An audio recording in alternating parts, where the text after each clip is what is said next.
收看《野球特報》。今天我要帶給大家一個充滿熱血的全新企劃——島嶼野球夢。在這個系列中，我們將透過一個個經典的事件，帶大家重溫台灣棒球的發展脈絡與動人故事。未來，除了大家熟悉的每周棒球評論外，島嶼野球夢也會成為我們的固定單元哦。大家準備好跟我們一起走進時光隧道了嗎？好，那我們開始吧。大家有沒有想過，棒球這項被我們稱為國球的運動，到底是從什麼時候開始在台灣生根發芽的呢？其實這要追溯到100多年前的日治時期。那時候的棒球不叫棒球，而是跟着日本人的稱呼叫做野球。有趣的是，日本棒球運動的起源受美國影響很深，這股風潮後來也隨着歷史的進程傳到了台灣，開啟了台灣超過100年的棒球發展史。讓我們今天就從最早期的發源地台北開始聊起吧。說到起點，這確實非常有意思。根據歷史考證，1895年是一個很關鍵的年份，因為這一年被稱為日本的野球元年，剛好也是日本開始統治台灣的第一年。雖然對於棒球傳入日本的時間點，學界有不同的考證，有人說是1871年由美國教授傳入，也有人說是1876年由赴美留學的平岡希帶回。但不可否認的是，在1895年由中馬根首創意野球一詞取代 baseball 後，這項運動就具備了強烈的文化色彩。由於台北當時是日本在台統治的政治與經濟中心，自然而然就成為了台灣棒球運動的發源地。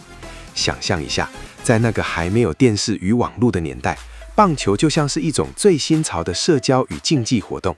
確實如此，而且台灣第一支正式的棒球隊其實是在1906年成立的，也就是現在建國中學的前身——台灣總督府中學校棒球隊。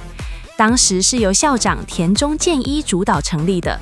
隨後不久，現在的台北市立大學，也就是當時的國語學校師範部，也組成了球隊。兩支隊伍在那年的春天進行了一場比賽，結果雙方打成5-5平手。這很可能就是台灣棒球史上第一場有正式記錄的比賽。接着，像是成淵學校、台北工業學校、台北商業學校，也都陸續成立了球隊。可以說，當時的台北校園裡已經開始彌漫着一股野球熱。這股熱潮先從台北蔓延開來，之後才慢慢往南、往中部，最後往東部延伸。在台北發展的差不多之後，棒球運動的推廣也需要一些關鍵人物的帶動。1914年左右，早稻田名將伊勢田剛來到台灣，這對台灣棒壇來說是一件大事。他成立了北部野球協會，並訂定了相關會章。這可能是台灣最早的棒球協會章程，裡面清清楚楚規定了會長、副會長的職責，甚至連比賽場地和競賽規則都寫得很詳細。他不只在台北推廣，連基隆也能看到他的身影。更重要的是，他還引進了日本球員來台交流，甚至邀請過美國職棒隊來訪。有了這種國際級的視野與組織力，台灣的棒球運動才開始從學生興趣逐漸轉化為更具規模的競技活動。在那之後，1910年代確實可以看到台灣各地的棒球運動如雨後春筍般出現。我們看看台南地區，當時的郵局成立了南昆團，甚至連炮兵中隊都成立了炮兵隊。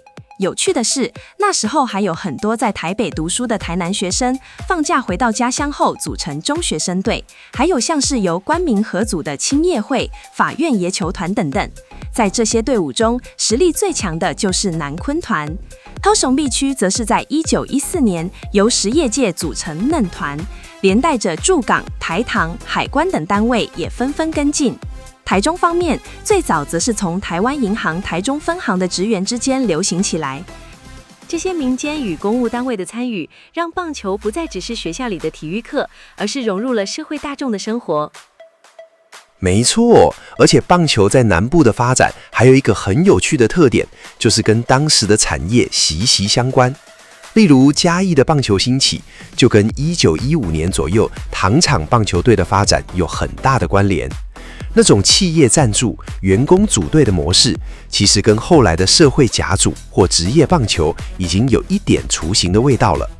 至於新竹、屏東還有東部地區，發展稍微晚一點點，大約是在1920年代左右才開始看到比較具規模的活動。可以說，這段時間台灣各地的棒球實力都在累積。到了1920年9月，當時的總務長官夏春鴻看到了這個趨勢，決定召集各大體育團體來整合資源，成立了一個更大的組織。這就是非常有名的台灣體育協會。1920年10月，他們在現在的228和平紀念公園，也就是當時的台北新公園運動場，舉行了成立大會。夏春鴻擔任會長，而野球部的部長則是由原本北部野球協會的殷宇守擔任。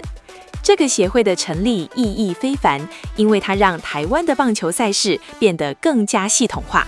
到了1923年，協會主辦了第一屆全島中等學校野球賽。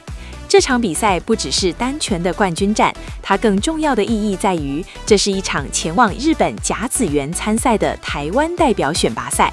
對於當時的學生球員來說，能去甲子園就像是進入了棒球的聖殿。說到這場1923年的賽事，最後是由台北一中，也就是現在的建中勝出。自此之後，每年台灣都會舉辦全島性的選拔賽，選出最強的隊伍代表台灣去日本參賽。這不僅提升了台灣棒球的競爭水準，也讓棒球成為了台灣人生活中不可或缺的精神寄託。從最初1906年那場5-5的和局，到後來全國各地的職業與業餘球隊並起，台灣棒球在日治時期就已經打下了非常深厚的基礎。我們現在看到的熱血與鬥志，其實早在那個年代就已經流傳在台灣人的血液裡了。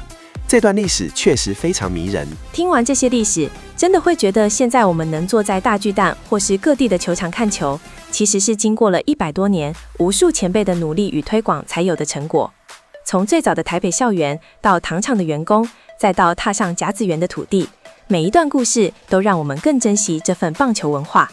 下一集我們將繼續為大家分享日治時代嘉農與花蓮原住民組成高砂棒球隊對後來台灣棒球發展的影響。